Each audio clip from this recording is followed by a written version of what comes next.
The salty breeze from the Pacific crashed hard against the glass doors of our villa, but the chill running down my spine had nothing to do with the cold.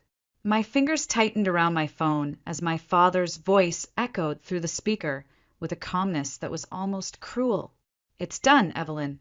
The paperwork is finalized. The villa has been sold." For a moment, the world tilted.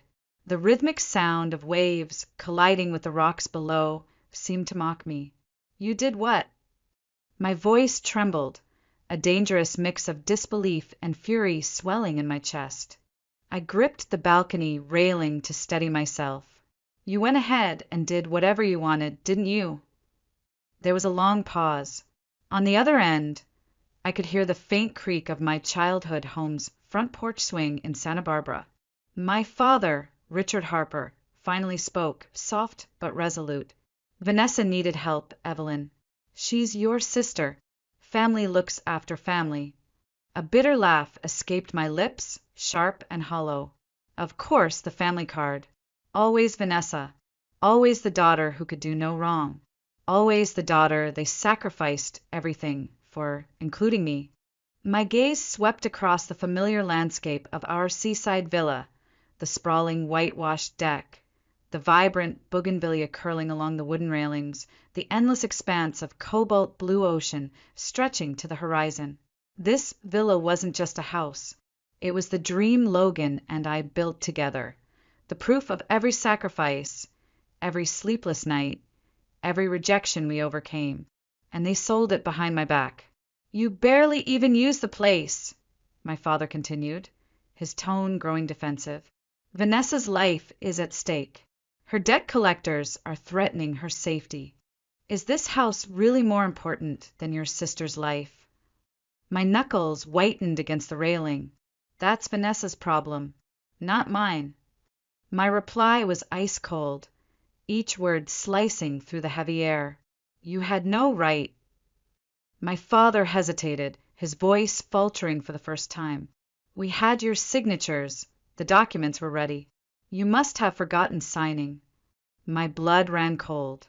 "No, I never signed anything."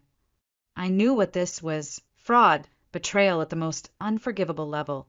I stared at the horizon, heart pounding, breath shaky as realization sank in. My parents had crossed the one line I never thought they would. I closed my eyes for a moment and whispered, "You have no idea what you've just done." The wind off the Santa Barbara coast howled as I stood motionless on the balcony, memories clawing their way out of the locked chambers of my mind. The betrayal I felt wasn't born today. It had been woven into my life since the moment Vanessa took her first breath. I was 5 years old when I first learned that what belonged to me would never truly be mine. On my birthday, I had unwrapped the red bicycle I had dreamed of for months, my small hands trembling with joy as the shiny frame caught the afternoon light. But the happiness was short-lived. Vanessa, 2 years younger, toddled over, her eyes wide with fascination. Later that evening, my parents delivered the sentence with a shrug. "Vanessa wants it, Evelyn. You're the big sister. Let her have it." I protested weakly, voice cracking, but they dismissed me with the same tired phrase that would haunt my childhood. "You're older. You understand." I didn't, not then. Not when it happened again and again. My first day of elementary school brought a new pencil case with my name lovingly stitched on it. I barely had it for a week before Vanessa decided she liked it better. I was told, yet again, to be understanding. My parents' voices rang with the same empty reasoning. "Vanessa is still so young, Evelyn. She doesn't understand boundaries yet." But she did. Oh, she did. By the time we were teenagers, she had mastered the art of taking, and taking without consequence. When I wanted to enroll in swim lessons, my request was flatly denied. "Vanessa has piano lessons that cost too much already," my mother, Carol, explained casually over dinner. "Besides, Vanessa would feel lonely if you weren't there to help her with practice." Vanessa had piano lessons, ballet classes, art tutors. Money was never an issue for her dreams. But for mine, even a $10 club fee became unnecessary spending.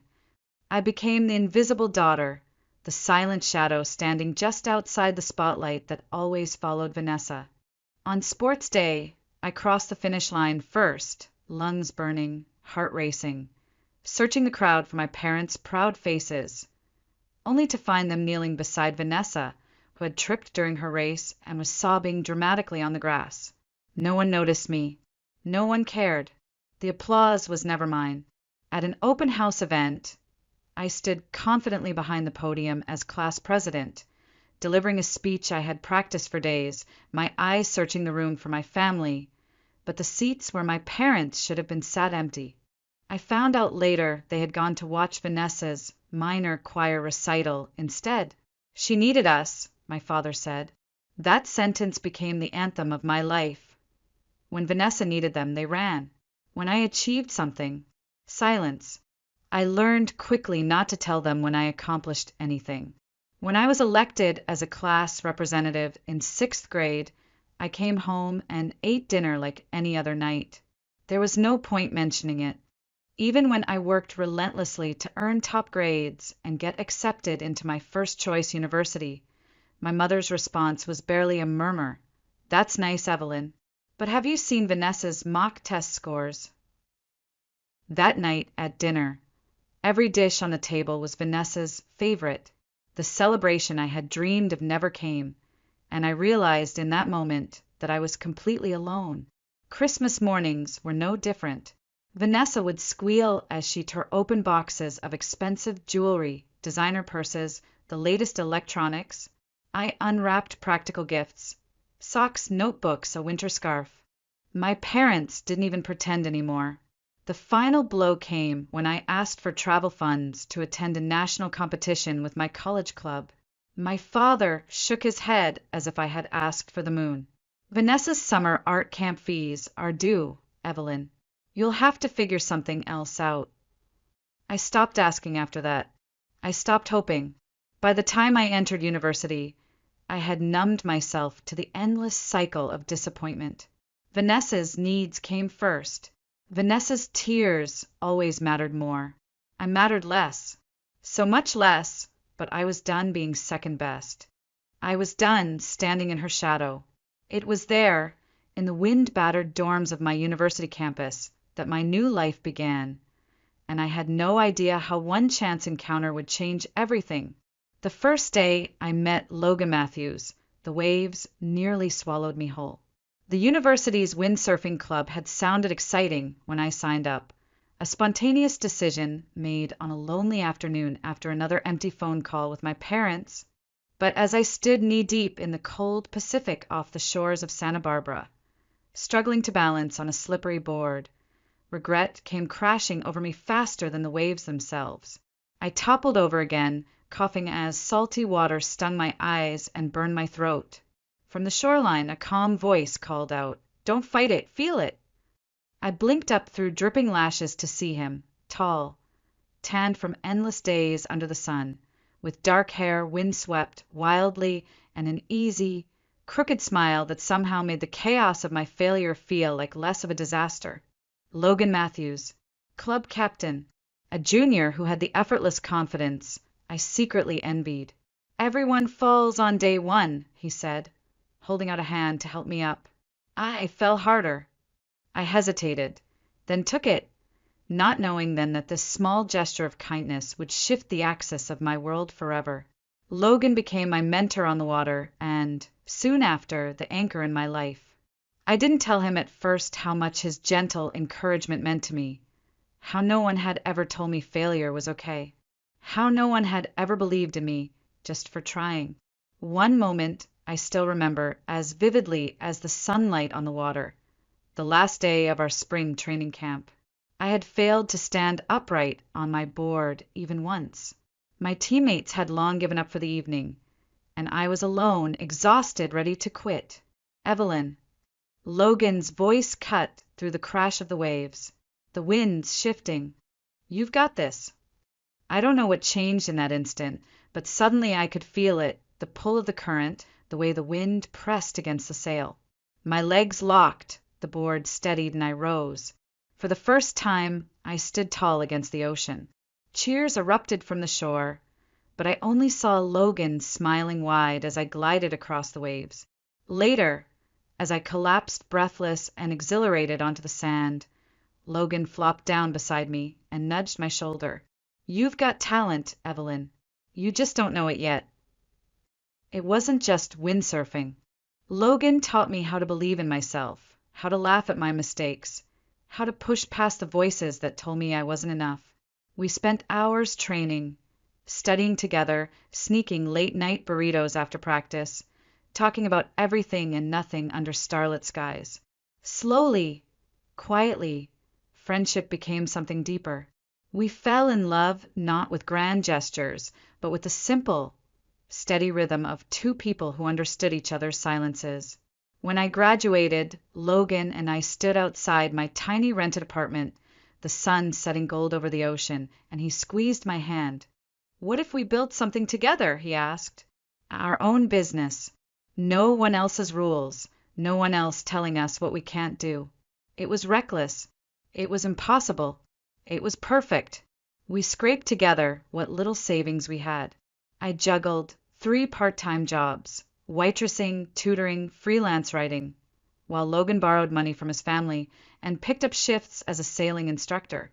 We leased a cramped office above an old bakery in downtown Santa Barbara, where the paint peeled and the heater rattled every time someone walked by, but it was ours. The walls were bare, the furniture mismatched and secondhand.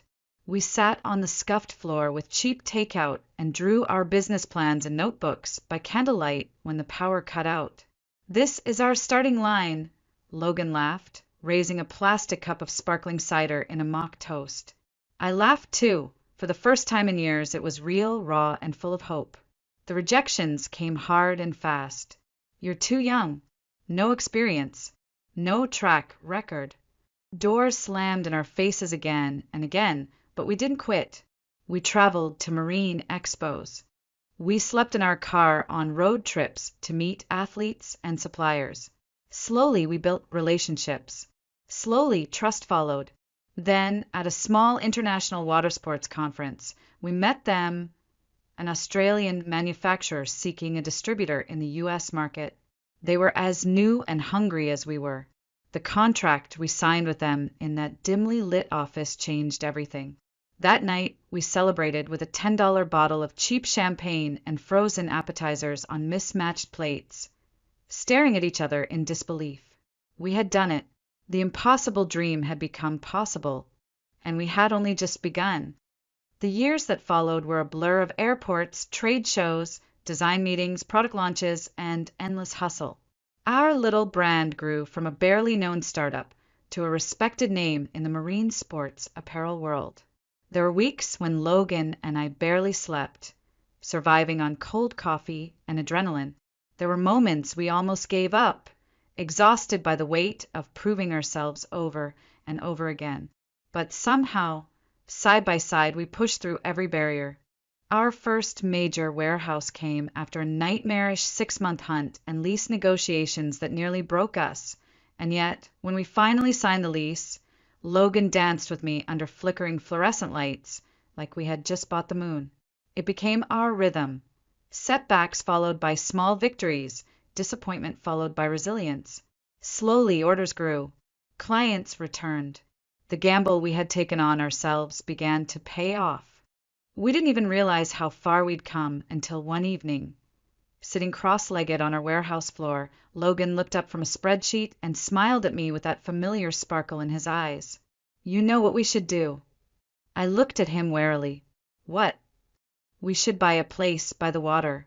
A real place. Not rented, not borrowed. Ours." I laughed then, shaking my head. "You mean like a house?" "No," he said, eyes softening. "A home." I didn't dare say it aloud, but my heart leapt at the idea. We started looking casually at first, scrolling through listings late at night between client calls and shipping invoices. But then we found it, perched atop a rugged bluff in Santa Barbara, hidden behind a winding driveway framed by wild hibiscus and flowering bougainvillea, stood the villa. It wasn't perfect. The paint was faded. The shutters creaked. The garden had been overtaken by the salty wind. But the second I stepped onto the deck and saw the sweeping view of the Pacific stretching endlessly under the California sun, I knew. "This is the one," Logan said softly from beside me. I nodded, unable to speak. We emptied our savings, signed the papers with shaking hands, and crossed the threshold together into what would become our sanctuary. The work began immediately. We painted railings late into the night with music blasting through old speakers. We replaced warped floorboards, argued over kitchen tile samples, planted herbs in mismatched pots along the windowsills. We laughed, we sweated, we sometimes argued. But every stroke of paint, every piece of driftwood art, every candle and seashell was a piece of us woven into the walls. Our favorite place was the deck. White Adirondack, chairs facing the ocean, glasses of wine resting on the weathered wooden table between us. We would sit for hours watching the sky turn molten gold, then indigo as the stars blanketed the water. I remember one night in particular, the wind soft and warm, the waves gentle as a lullaby. Logan reached for my hand and squeezed it gently. "Let's grow old together here," he whispered. My heart swelled. For the first time in my life, I wasn't the afterthought. I wasn't invisible. I was home. I thought nothing, no one, could ever take that from us. I had no idea how wrong I was. The phone call that shattered everything came 2 mornings after I returned from a business trip to Southeast Asia. I was sipping my coffee on the deck of our villa, barefoot, wrapped in a soft blanket as the early fog rolled in from the sea. The horizon was just starting to glow pink and gold when my phone buzzed. Richard Harper, my father. I hesitated. I hadn't spoken to my parents in weeks, not since the last terse conversation about Vanessa's latest misunderstanding. Against my better judgment, I answered. "Evelyn, we need to talk," my father said without preamble, his voice heavy and unfamiliar. I straightened in my chair, the blanket sliding from my shoulders. "What happened?" "It's about the villa." The word slammed into me like a rogue wave. I stood up abruptly. "What about it?" "We've sold it. The ownership transfer takes place next month." For several seconds, I was too stunned to breathe. "I don't understand," I whispered, my fingers tightening around the phone. "You did what?" "Vanessa's in trouble," my father explained, his tone defensive. "She made an investment that went bad. $200,000 bad. The debt collectors are circling. We had to act quickly." My stomach turned. "And you thought the answer was to sell our home? The home Logan and I built with our blood and sweat? Without even telling me." "You barely use it, Evelyn.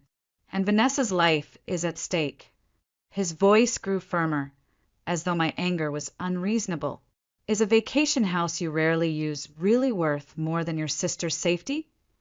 I pressed my hand against the cold glass door to steady myself, fury threatening to boil over. "That's Vanessa's problem, not mine," I said flatly.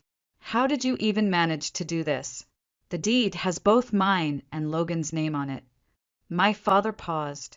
I could hear him breathing heavily on the other end, his bravado faltering. "The documents were already prepared. We had your signatures.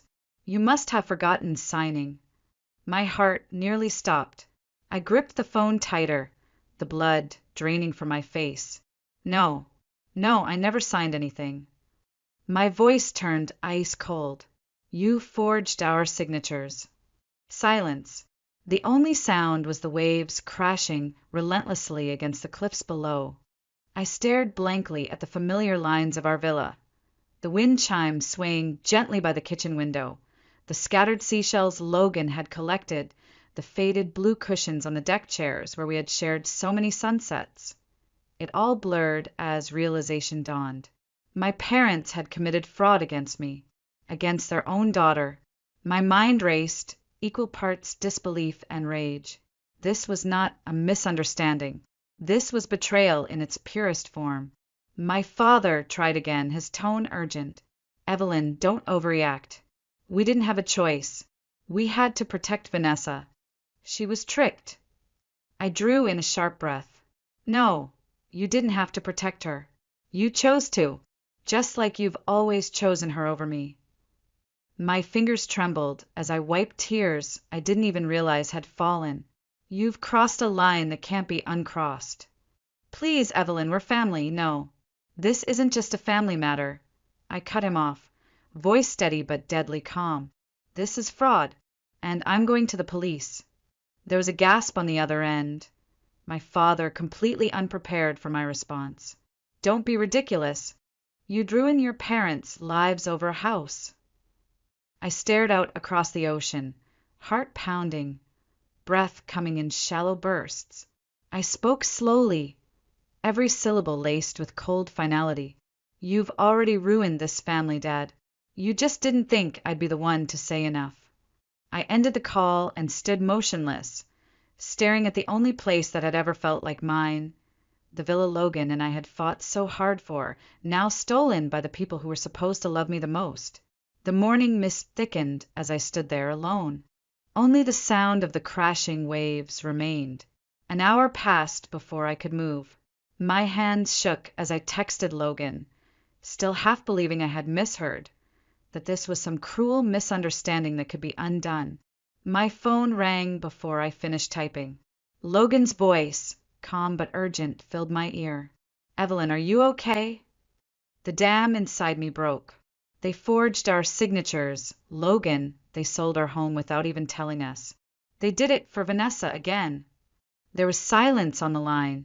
Then the steel edge I knew so well entered his voice. They won't get away with this.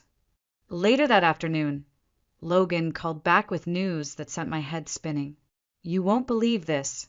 I got a call from the buyer. My heart stopped. They closed the sale already? No, Logan replied. They contacted me to verify the signatures. Evelyn, the buyer is Dylan Foster. We were in the same sailing club at university. I explained everything. I sank into a chair, my knees weak with relief. What did he say? He's pulling out of the deal. Immediately. My vision blurred as the tears came fast and hot, equal parts gratitude and rage. Thank God! It's not over yet, Logan continued, his tone measured. I also contacted our lawyer. We're filing a cease and desist order, and I've just spoken to the police. They're opening a formal investigation. I nodded slowly as the weight of what had just happened began to lift, but only slightly. That evening, Logan left his meetings early and drove straight to the villa. I met him at the door, unable to hold back any longer. He pulled me into his arms and let me cry, the sobs racking my chest after hours of holding it together. Why would they do this, Logan? I whispered, burying my face against him. Do they think they can do anything as long as it's for Vanessa? Logan gently stroked my hair. You've done nothing wrong. You have every right to stand up for what's yours. I'm proud of you. His words soothed me more than he could have known, because somewhere deep inside, the little girl who was always told to be understanding had finally said no. The next day, the police launched a full-scale investigation. I handed over every document, every email, every signature sample. Within days, the truth unraveled. My parents had known the villa was jointly owned by Logan and me. They had deliberately forged both of our signatures and submitted falsified documents to the real estate agency. The lies went deeper than I could have imagined. They told the agency, our daughter and her partner have been relocated overseas and no longer want the property. I stared blankly at the officer as he read the report aloud. My parents had spent nearly 3 months planning it all. The officer's voice hardened as he continued. Your mother, Carol Harper, also reportedly spread false rumors to neighbors, claiming you and Logan were drowning in debt and forced them to sell on your behalf. My mouth went dry. My own mother had tried to ruin my reputation, to cover up for Vanessa. I sat frozen, unable to comprehend how far they had gone. Logan's hand found mine under the table, squeezing tightly as if to anchor me back to reality. They were going to destroy everything we've built, I whispered. They didn't care. Logan nodded grimly. They never understood. They never respected what we created. They just wanted what they could take. The final blow came when my father admitted during questioning that they had forged the sale documents after Vanessa confessed she owed more than $200,000. The scam had started small. A $10,000 get-rich-quick crypto scheme. Then more and more, until she had drained their savings and maxed out every credit line they had. Vanessa isn't to blame, my mother sobbed to the officers. She's just not as smart as Evelyn. She was tricked. Even the detective conducting the interview was left speechless. The bitter truth settled over me like lead. My parents' obsession with protecting Vanessa had cost them their home, their dignity, and nearly cost me everything I loved. But it didn't. Not this time. I had drawn a line, and for the first time in my life, they couldn't cross it. The police report only confirmed what I had known in my bones for years. Vanessa was a hurricane of bad choices, enabled at every turn by my parents' blind devotion. I thought back to the first time the cycle had started. Vanessa was barely a freshman in college when she took out a $3,000 consumer finance loan behind my parents' backs. The reason? A luxury handbag she needed to fit in with her friends. When my parents found out, they didn't scold her. They paid it off immediately, whispering the same tired excuse they had always used. She's just a young girl. It can't be helped. 2 months later, Vanessa misused her tuition money, not on books or rent, but on an extravagant weekend trip to Las Vegas with friends and designer clothes to boost her confidence. I still remember my father's weary sigh as he transferred $30,000 from his retirement account to cover the shortfall. Vanessa lacks life experience, my mother murmured, folding her arms. She doesn't understand the value of money. I stared at them, stunned. I had spent my entire life scrimping, saving, working part-time jobs to buy second-hand textbooks and afford my own rent. And yet Vanessa could gamble with tens of thousands of dollars without so much as a lecture. It only got worse. During her 3rd year, Vanessa abruptly dropped out of college, claiming the classes were too hard and she couldn't handle the pressure. She worked part-time at a trendy restaurant for a while, but that too didn't last. Then came the boyfriend, a smooth-talking customer from the restaurant who introduced her to a so-called investment opportunity. Within months, Vanessa had lost $38,000. When my parents intervened and begged her to break off the relationship, Vanessa only glared at me bitterly. You wouldn't understand, Evelyn. You've always had everything come easy. I wanted to laugh at the cruel irony. Me, the invisible daughter, the one who had been told no at every turn, being painted as privileged by the very sister who had never heard the word no. The relationship ended eventually, but not before my parents drained more of their savings to cover the debt. It was endless. Every poor choice Vanessa made was followed by the same predictable pattern: reckless spending, crisis, tearful apologies, rescue, lather, rinse, repeat. And each time my parents made the same pitiful justification: she's fragile. She just needs support. You know how society is, Evelyn. It's too harsh on young women. The final straw had come with this latest disaster. Vanessa had been mentored by an online crypto guru, promising to double her money in just months. What began as a $10,000 experiment quickly spiraled. Vanessa took cash advances, maxed out credit cards, begged friends for loans, even lied about needing emergency medical procedures just to borrow more. By the time she admitted the truth, the debt had ballooned to over $200,000. My parents had nothing left. They had drained their retirement accounts, sold off family land, taken out a second mortgage on their house. And now they had tried to steal our home, the only thing I had ever built for myself, to save her again. As I sat at our kitchen table in the villa, the early morning light glinting off the waves, I stared blankly at the pile of police documents in front of me. A bitter truth hardened inside me. My parents had not just failed Vanessa. They had destroyed her. by shielding her from consequences at every turn. They had stunted her sense of responsibility. She had no idea how to live without someone rushing to clean up the mess behind her, and now, for the first time, there was no one left to do it.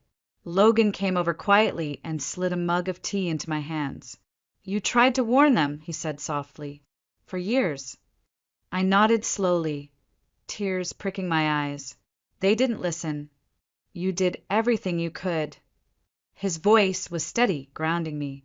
"They made their choices, and you've made yours." I squeezed his hand tightly, the weight of decades of dysfunction pressing against my chest. "I won't let them destroy what we've built," I whispered, and I meant it. The call came late at night. I stared at the screen in disbelief as Vanessa's name flashed in bold letters. My stomach clenched. I knew why she was calling, and I knew what I had to do. I let it ring. Once, twice, 3 times. Then, finally, I answered. "Evelyn!" she blurted out before I could speak, her voice thick with panic and entitlement, the same tone I had heard all my life. "How could you? How could you turn Mom and Dad over to the police? You've ruined everything." I closed my eyes, steadying my breath as I stared into the dark expanse of the Pacific beyond our villa windows. "I didn't ruin anything, Vanessa. They did this to themselves." "We're family," she snapped. "You don't betray family." "No, Vanessa, family doesn't steal from each other," I said quietly but firmly. "Family doesn't forge signatures. Family doesn't sell your home behind your back to cover up their mistakes." There was a pause, a heavy silence. I could almost hear her scrambling for her next line of manipulation. "I'm really struggling, Evelyn. I don't have anywhere left to turn." Her voice cracked, fake vulnerability dripping from every syllable. "Please, just $50,000. That's all I need to fix this. I swear I can turn it around this time. I've got a new opportunity, a business mentor, a plan." I almost laughed, bitter and exhausted. The same speech she had delivered a dozen times before, with slightly different words, always the same ending. I leaned back in my chair, feeling the cool wood beneath my fingers. "You need to start taking responsibility for your own actions. Evelyn, you're my sister." Vanessa shouted, her panic morphing into anger. "You've always had everything. I just need one more chance." "I'm done cleaning up after you," I said flatly. My voice didn't shake. "Not this time. You've burned every bridge, Vanessa. There's no one left to save you. Not me. Not them. You've got to figure this out on your own. You're cold. You're heartless." The venom in her voice was sharp, but it slid off me like water on stone. "You want to be done with us? Fine. But don't expect me to forgive you when this all crashes down on you too." I exhaled slowly, my gaze drifting back to the dark, rolling ocean. "I'm not asking for forgiveness, Vanessa," I whispered. "I'm asking for peace." I ended the call and let the phone fall to the table with soft thud. The villa was silent except for the rhythmic sound of waves lapping the shore. The conversation had left me strangely calm, lighter than I had felt in years. It was done. The cycle was broken. I would no longer be the cleanup crew for Vanessa's messes, for my parents' enabling. Logan stepped into the room, concern flickering across his face. "Was it her?" I nodded. "She wanted more money. I said no." He smiled faintly and pulled me into his arms. "I'm proud of you." I rested my head against his chest, listening to the steady beat of his heart. For the first time, the word freedom didn't feel like a distant fantasy. It felt real, it felt earned. The final police report arrived just as autumn deepened and the winds along the Santa Barbara coastline grew colder. I sat on the deck of our villa, wrapped in a thick gray sweater, the salty air brushing against my cheeks as I read the document in silence. My parents had been formally charged with attempted fraud, forgery, and providing false information to a real estate agency. They had cooperated under the weight of overwhelming evidence. In court, they received a suspended sentence, no prison time, but their reputation was in tatters, their savings obliterated. They had to sell their family home to cover what little debt they could. But even that wasn't enough. From neighbors, from whispers carried by mutual acquaintances, I learned the details of what came next. My father, once a respected accountant, was forced to resign in disgrace. My mother, who had once hosted charity galas and tea parties, now juggled 3 part-time jobs. Early mornings packing boxes in a warehouse, afternoons at a food factory, and late-night shifts at a 24-hour grocery store, ringing up canned goods for strangers. Their once pristine life crumbled, leaving behind nothing but exhaustion and regret. They moved into a small, run-down apartment on the outskirts of town, barely able to keep up with the minimum payments still owed from Vanessa's disastrous debt spiral. I heard they had resorted to eating heavily discounted, nearly expired groceries to stretch what little money they had. One afternoon, a woman I barely knew stopped me on State Street. "I saw your mother. She's aged 20 years and months," the woman whispered, almost pityingly. She was crying by the loading dock after work. No one dared speak to her. A sharp ache twisted inside me. I wasn't made of stone. But I also knew that pity could not rewrite the years of neglect, betrayal, and cruelty they had shown me. They had chosen this path again and again, and now they were living the consequences. I later learned that my father collapsed during an overnight security job from exhaustion, but returned to work days later. They had no other option. They were trapped by the very devotion that had led them to ruin. And Vanessa? Her spiral only continued. Her credit cards had been canceled. Her consumer loans were maxed out. Friends and acquaintances had finally cut her off. Cornered, she sent me one final desperate email. "Margaret, I know you hate me, but please lend me $50,000. I have an opportunity. This time it's foolproof. I can turn it around. I swear." I didn't reply. Instead, I forwarded my parents' information for counseling and debt relief services. That was the only help I would offer. Logan stood by me as I pressed send and then deleted her email for good. "Why didn't we stop this sooner?" I whispered, watching the sunlight flicker over the rolling waves. "Why didn't they?" Logan wrapped his arms around my shoulders from behind, his voice soft. "Because you believed family would change. Sometimes they don't. But you did what they never could. You walked away." I stared out at the horizon. The waters shimmered under the late afternoon sun, endless and untouchable. For the first time, I didn't feel bound by guilt or duty. I was free. The past had finally let go of me, and I would never let it claim me again. Winter came slowly to the coast. The days shortened, the wind grew sharper, and the sea turned a deeper, restless blue. Logan and I spent the evenings curled up on the weathered deck chairs of our villa, watching the sun sink beyond the endless horizon. It should have felt empty, knowing my relationship with my parents and Vanessa would likely never return to what it once was. But instead it felt peaceful. It felt right. The villa stood as a quiet testament to everything we had survived, to every battle, every heartbreak, and every hard-won victory. One crisp morning, as gulls wheeled above the cliffs and the air smelled of salt and eucalyptus, Logan turned to me with that familiar, thoughtful expression. "I've been thinking," he said, brushing wind-blown strands of hair from my face. "What if we use this place for something more?" I raised an eyebrow. "More?" "Let's host marine sports programs for underprivileged kids," he said softly.